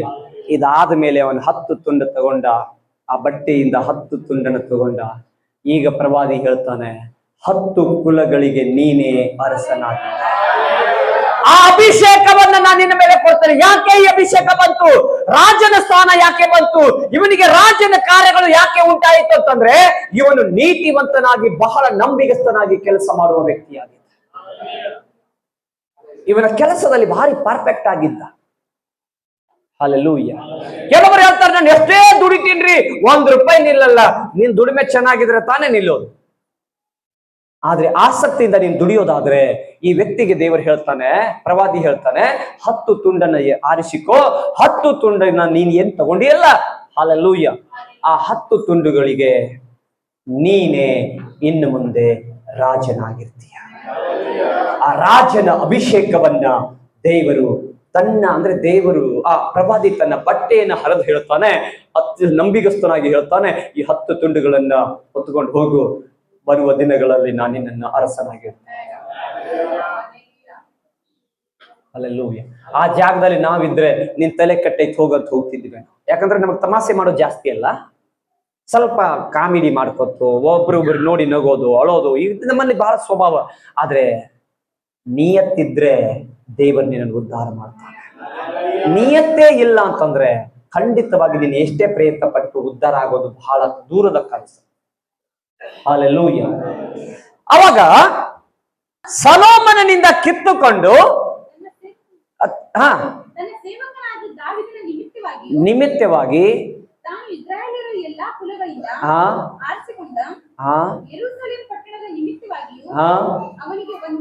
ಒಂದು ಕುಲ ಅವ್ನಿಗೆ ಇಡ್ತೀನಿ. ಯಾಕಂತಂದ್ರೆ ನಾನು ಮಾತು ಕೊಟ್ಟಿನಿ, ನನ್ನ ಯಾರು ದಾವಿದನು, ಅವನ ತಂದೆಯಾದ ದಾವಿದನು ನನಗೆ ನಂಬಿಗಸ್ತನಾಗಿದ್ದರಿಂದ ಅವನಿಗೆ ಮಾತು ಕೊಟ್ಟಿದ್ದೀನಿ, ನಿನ್ನ ಮನೆತನದಲ್ಲಿ ಸದಾ ಕಾಲ ರಾಜರಾಗಿರ್ತಾರಂತ ಹೇಳಿ ಅವನಿಗೆ ಸುಮ್ಮನೆ ಹೆಸರಿಗೆ ಅಂತ ಹೇಳಿ 1 ಕುಲ ಕೊಟ್ಟು ಅವನ್ ರಾಜನಾಗಿಡ್ತೀನಿ, ನಿನಗೆ ಮಾತ್ರ 10 ಕುಲಗಳಿಗೆ ರಾಜನಾಗಿರ್ತಾ ಇದ್ದಾನೆ. ಮಾತು ಕೇಳುವನು. ಯಾಕೆ ಇವನು 10 ಕುಲ ಕಳ್ಕೊಂಡ ಅರಸ? ಸೊಲೊಮೋನನ ಯಾಕೆ ಕಳ್ಕೊಂಡ ಗೊತ್ತಾ? ಯಾರಿಗೊತ್ತು? ಅಲ್ಲಿರುವಂತ ದೇವತೆಗಳು, ಅಲ್ಲಿದ್ದಂತ ಕೆಲ ತಪ್ಪಾದ ಪದ್ಧತಿಗಳು, ತಪ್ಪಾದ ಕಾರ್ಯಗಳಲ್ಲಿ ಅವನು ಕೈ ಹಾಕದ್ದರಿಂದ ಅವನು 10 ಕುಲಗಳನ್ನ ಕಳ್ಕೊಂಡ. ಅದಾದ್ಮೇಲೆ ಇವನಿಗೊಂದು ದೇವರೊಂದು ಚಾಲೆಂಜ್ ಮಾಡ್ತಾರೆ. ಯಾರಿಗೆ? ಈ ವ್ಯಕ್ತಿಗೆ. ನೋಡಿ,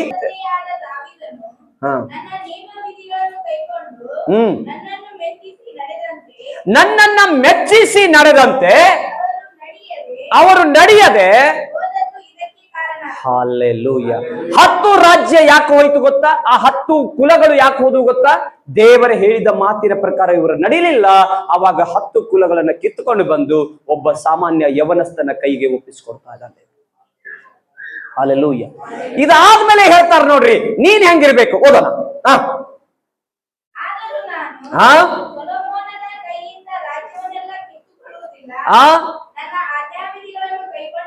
ನನ್ನ ಆಜ್ಞೆ ವಿಧಿಯನ್ನ ಕೈಗೊಂಡವನು, ನಾನು ಆರಿಸಿಕೊಂಡಂತ ಸೇವಕನಾದ ದಾವೀದನ ನಿಮಿತ್ತವಾಗಿ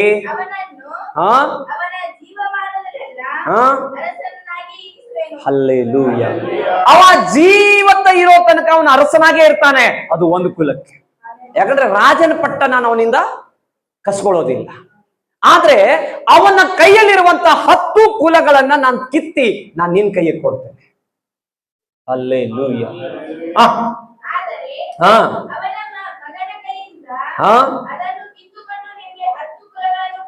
ಅವನ ಮಗನ ಕೈಯಿಂದ ಕಿತ್ತುಕೊಂಡು ನಿನ್ನ ಕೈಯಲ್ಲಿ 10 ಕುಲವನ್ನ ಕೊಡ್ತೇನೆ.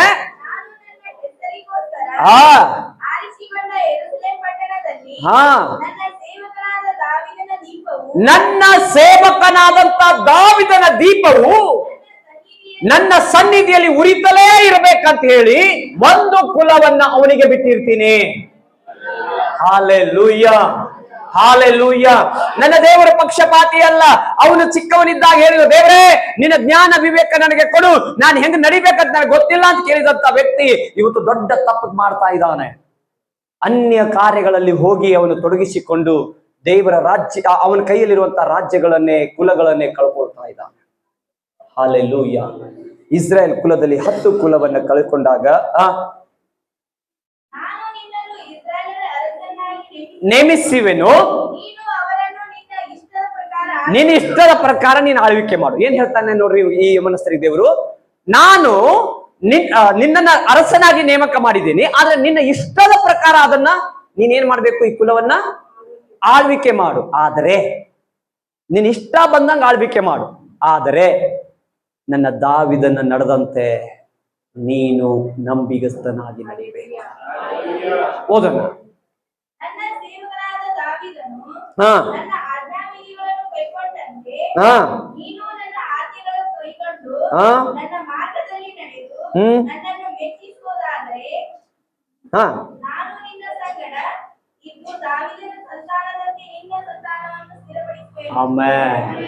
ದಾವೀದನ ಸಂತಾನ ಒಂದೇ ಅಲ್ಲ, ನಿನ್ನ ಸಂತಾನ ಕೂಡ ನಾನು ಸ್ಥಿರಪಡಿಸ್ತೇನೆ.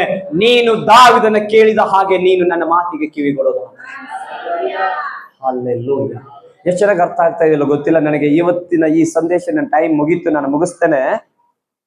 ಹಲ್ಲೆಲೂಯಾ. ನೋಡೋಣ ಮುಂದಿನ ವಾರ ಆತುರ ಪಡೋರ ಬಗ್ಗೆ ಹೋಗೋಣ. ಇವತ್ತು ಆಸಕ್ತಿಯಿಂದ ನೀನು ಶ್ರಮಶೀಲನಾಗಿ ಪ್ರಯಾಸ ಪಡುವ ವ್ಯಕ್ತಿಯಾದ್ರೆ ಉದ್ಧಾರ ನಿನ್ನ ಹಿಂದೆ ಇದೆ. ಈ ರಾಜ್ಯದ ಬಗ್ಗೆ ಸ್ವಲ್ಪ ಮನೆಯಲ್ಲಿ ಚೆನ್ನಾಗಿ ಓದ್ರಿ, ಗೊತ್ತಾಗತ್ತೆ. ಸಾಮಾನ್ಯವಾಗಿ ಆಸಕ್ತಿಯಿಂದ ಕೆಲಸ ಮಾಡ್ತಿದ್ದಂತ ವ್ಯಕ್ತಿಯನ್ನ ಕರ್ಕೊಂಡು ಬಂದು ಮೇಸ್ತ್ರಿ ಸ್ಥಾನ ಕೊಟ್ರು. ಅಲ್ಲಿಂದ ದೇವರು ಸೀದಾ ಅವನಿಗೆ ರಾಜನಾಗಿ ಅಭಿಷೇಕ ಮಾಡ್ಬಿಟ್ರು. ಹಾಗಾದ್ರೆ ನಾನು ಅದೇ ಹೇಳಿದ್ದನಾಗಲೇ, 1 ದಿನ ಏನದು, 1 ದಿನ, ಆ 1 ದಿನ ನಿನ್ನದಾಗಲಿ, ಆ 1 ದಿನ ನಿನ್ನ ಉದ್ಧಾರವಾಗಲಿ, ಆ 1 ದಿನ ನಿನಗೆ ಬಿಡುಗಡೆಯಾಗಲಿ, ಆ 1 ದಿನ ನಿನಗೆ ದೇವರು ಭೇಟಿಯಾಗಲಿ, ಆ 1 ದಿನ ದೇವರು ನಿನ್ನ ಅಭಿಷೇಕಿಸಿ ನಿಲ್ಲಿಸಲಿ, ಆ 1 ದಿನ ದೇವರು ನಿನಗೆ ಉನ್ನತ ಮಟ್ಟಕ್ಕೆ ನಡೆಸಲಿ. ಆಮೇಲೆ ಹಲ್ಲೆಲೂಯಾ. ಎಷ್ಟು ಚೆನ್ನಾಗಿ ಅರ್ಥ ಆಯ್ತು? ಕೆಲವೊಬ್ರು ಹೇಳ್ತಾರೆ, ನಾನು ಹೆಂಗ್ ದುಡಿಬೇಕು, ನಾನ್ ಯಾಕೆ ದುಡಿಬೇಕು, ನನಗೇನ್ ಕಡಿಮೆ ಇದೆ, ನಿನಗೇನು ಕಡಿಮೆ ಇಲ್ಲ, ಎಲ್ಲ ಪುಕ್ಷಟಿ ತಿನ್ನಾಗತ್ತೆ ಅಷ್ಟೇ, ನಿನಗೇನು ಕಡಿಮೆ ಇಲ್ಲ. ಹಲ್ಲೆಲೂಯಾ. ದುಡಿಯುವ ವ್ಯಕ್ತಿ ಯಾರ ಋಣದಲ್ಲಿಯೂ ಇಲ್ಲ, ಅವನ ಜೊತೆ ದೇವರಿದ್ದಾನೆ. ಪ್ರಯಾಸ ಪಡುವವನ ಜೊತೆ ದೇವರಿದ್ದಾನೆ. ಇಲ್ಲಿ ಹೇಳ್ತಾನೆ ನೋಡ್ರಿ, ಇದೇ ಈ ಯವನಸ್ಥನಿಗೆ ಹೇಳ್ತಾನೆ, ರಾಜನ ಪಟ್ಟವನ್ನ ಕೊಟ್ಟಾಗ ದೇವರು ಇಲ್ಲಿ ಹೇಳ್ತಾನೆ, ನೀ ನನ್ನ ಸೇವಕನಾದ ದಾವಿದನಂತೆ ಭಯಭಕ್ತಿಯಿಂದ ನೀ ನನ್ನ ನಡ್ಕೊಂಡ್ರೆ ನನ್ನ ಸೇವಕನಾದ ದಾವಿದನ ಸಂತಾನ ಅಭಿವೃದ್ಧಿ ಪಡಿಸುವಂತೆ ನಾನು ನಿನ್ನೊಂದಿಗಿದ್ದು ನಿನ್ನ ಸಂತಾನವನ್ನು ಅಭಿವೃದ್ಧಿಪಡಿಸ್ತೇನೆ. ಹಲ್ಲೆಲೂಯಾ. ದೇವರು ನಮ್ಮೊಂದಿಗಿದ್ದು ನಮಗೂ ಅಭಿವೃದ್ಧಿ ಪಡಿಸ್ತಾನೆ. ನನ್ನ ದೇವರ ಪಕ್ಷಪಾತಿ ಅಲ್ಲ, ಆತನ ಇಮ್ಮಾನುವೇಲ್. ಆತನ ನಮ್ಮ ಸಂಗಡ ಇರುವ ದೇವರು, ಆತ ನಮ್ಮ ಜೊತೆ ಇರುವ ದೇವರು, ಆತನು ಎಲ್ರೋಹಿ ನನ್ನನ್ನು ನೋಡ್ತಿರುವ ದೇವರು. ಹಲ್ಲೆಲೂಯಾ. ಆತನು ನನ್ನ ನೋಡ್ತಾ ಇದ್ದಾನೆ. Hallelujah, hallelujah, hallelujah. ಪಕ್ಕದಲ್ಲಿದ್ದವರಿಗೆ ಹೇಳು, ನನ್ನ ದೇವರು ನನ್ನ ನೋಡ್ತಾ ಇದ್ದಾನೆ, ನನಗೆ ಕೊಟ್ಟ ಕೆಲಸವನ್ನ ಆಸಕ್ತಿಯಿಂದ ಮಾಡ್ತಾನೆ, ದೇವರು ಅದರ ಪ್ರತಿಫಲ ಕೊಟ್ಟೇ ಕೊಡ್ತಾನೆ. ಎದ್ದಿಟ್ಕೊಳ್ಳೋಣ. Thank you Jesus.